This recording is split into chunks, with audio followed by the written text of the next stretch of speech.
Hydrocarbon क्या है? तो मैंने पहला आंसर क्या दिया, कार्बन और हाइड्रोजन के मेल संयोग का मतलब मेल, संयोग का मतलब एक साथ मिल गया, उसे हम क्या कहेंगे, हाइड्रोकार्बन। तो यहाँ पे मैंने लिखा हाइड्रोकार्बन क्या है या कितने प्रकार के होते हैं। तो पहले क्या आप जानेंगे हाइड्रोकार्बन क्या है। तो हाइड्रो एवं हाइड्रोजन के संयोग, संयोग का मतलब साथ, आपस में मिल जाना, संयोग का मतलब साथ से बने कार्बनिक, जब ये एक साथ हो गया तो क्या बन गया, कार्बनिक। कार्बनिक यौगिक को हाइड्रोकार्बन कहते हैं, चाहे हाइड्रोकार्बन कहलाता है। जब देखो कार्बन और हाइड्रोजन आपस में क्या हो गया, मिल गया, तो क्या बन गया, कार्बनिक यौगिक। हाइड्रो और क्या चीज, देख रहे हैं, कार्बन और हाइड्रोजन आपस में क्या हो गया, मिल गया, तो मिल गया तो क्या बन गया, कार्बनिक क्या चीज, यौगिक। उसे हम क्या कहेंगे, है ना, हाइड्रोकार्बन। खत्म।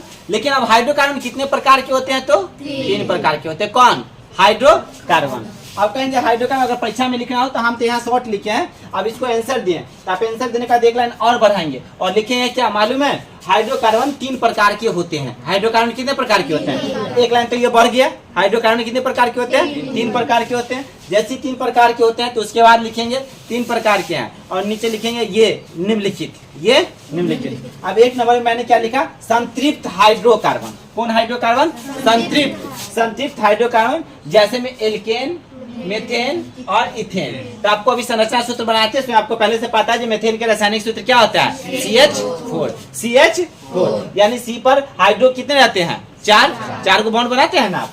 उसके बाद आपको पूछता है असंतृप्त, ये हो गया संतृप्त, ये हो गया असंतृप्त हाइड्रोकार्बन, असंतृप्त हाइड्रोकार्बन। तो उदाहरण दीजिए, चाहे असंतृप्त हाइड्रोकार्बन है तो एल्कीन चाहे एथिलीन, इसका रासायनिक सूत्र क्या होता है, C2H, है ना, C2 और उसके बाद कहता है एरोमेटिक, एरोमेट्रिक हाइड्रोकार्बन, एरोमेट्रिक हाइड्रोकार्बन है, उदाहरण है क्या, तो क्या बोलेंगे, बेंजीन यानी C6H6। तो इस पर जो इसका रासायनिक सूत्र बनाते हैं तो इस पर डबल बॉन्ड रहता है ना, डबल लाइनिंग रहता है ना इसका बॉन्ड। तो अगर आपसे पूछे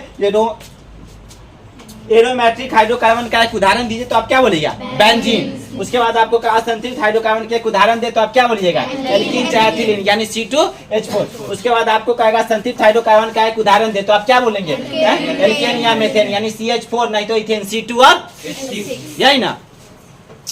ये ऑब्जेक्टिव में रहता है, मैं इसका मेथड का रासायनिक सूत्र है। अब इस कभी कभी एग्जाम में ये 5 मार्क्स में आते हैं, ये डायरेक्ट यहाँ से अगर लिखते हैं हम तो ये 5 मार्क्स में आते हैं। 5 मार्क्स में कैसे आते हैं, तो आपको सेट क्वेश्चन बैंक उठा के देखेंगे, उसमें लिखल रहेगा ये निम्नलिखित का संरचना सूत्र बना है और 5 को ये नाम लिखा रहेगा, ये सिर्फ ये नाम लिखा रहेगा, ये आपको लिखना है और लिखने के बाद उसको क्या बनाया जाता है, संरचना सूत्र, जो 5 मार्क्स के रहता है, जिसमें आपको 25 वो इससे पहले भी हम क्या किए हैं, आपको सिखाए ना, उसमें से 5 को आना है यानी 5 मार्क्स के। कितने मार्क्स के, तो अगर आपसे अगर कोई भी पूछे जो हाइड्रोकार्बन क्या है तो आपने क्या आंसर देगा, कार्बन एवं हाइड्रोजन क्या करता है, संयोग कर क्या बना देता है, यौगिक। और कार्बनिक यौगिक ही कहलाता है हाइड्रोकार्बन, यानी दोनों आपस में क्या हो गया, मिल गया ना, मिलने की घटना ही दर्शाता है हाइड्रो क्या चीज, कार्बन, है ना। अगर हम एक व्यक्ति है, बता लीजिए मुझे जिद एक ऐसा चीज है जो संघर्ष में ही सफलता बता देता है, लेकिन वह जिद सबसे ज्यादा किसके पास रहता है मालूम है, छोटा बच्चा के पास। वो जो जिद सोच लेता है वही पूरा करता है, वही जिद हर एक स्टूडेंट के पास होना चाहिए। अगर जिद उसमें हो गया कि मुझे ये करना है तो उसको सफलता आसानी से मिल जाएगा। उसमें जिद में अगर सफलता उसको नहीं है तो सफलता तो चाहिए, एक बार हम संघर्ष कर लिए काम हो जाए, ऐसा संभव है।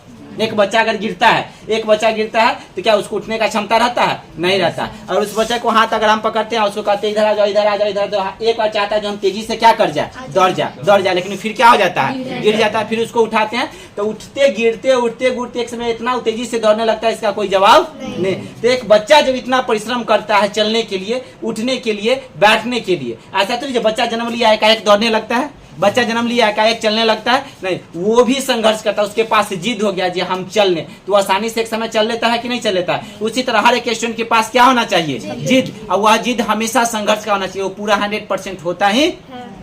उसी तरह इसमें एक जिद है, समझिए तो मान के चलिए यहाँ पे क्या है, कार्बन है और यहाँ पे क्या है, हाइड्रोजन है, हाइड्रोजन।